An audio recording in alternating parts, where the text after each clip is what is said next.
ఇవాళ రాబోయే స్థానిక సంస్థలలో నాయకుల ఎన్నికలు అయిపోయినాయి, ఎమ్మెల్యేలు ఎమ్మెల్సీలు, ఇప్పుడు కార్యకర్తల ఎన్నికలు రాబోతున్నాయి.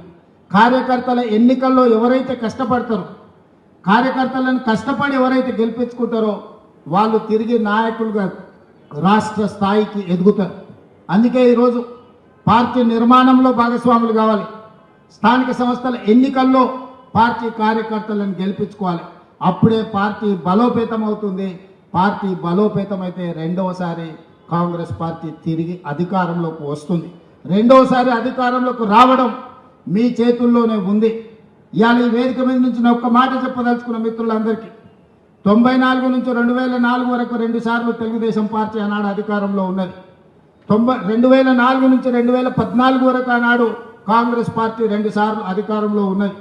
2014 నుంచి 2023 వరకు టీఆర్ఎస్ 2 సార్లు అధికారంలో ఉన్నది. 2023 నుంచి 2033 వరకు 10 సంవత్సరాలు కాంగ్రెస్ పార్టీ తప్పకుండా అధికారంలో ఉంటుంది. ఈరోజు ఎవరెవరైతే పార్టీ కోసం పనిచేస్తారో ఈ 10 సంవత్సరాలలో మిమ్మల్ని కాపాడుకున్న బాధ్యత పార్టీ తీసుకుంటుంది. మీనాక్షి నటరాజన్ గారు తీసుకుంటారు.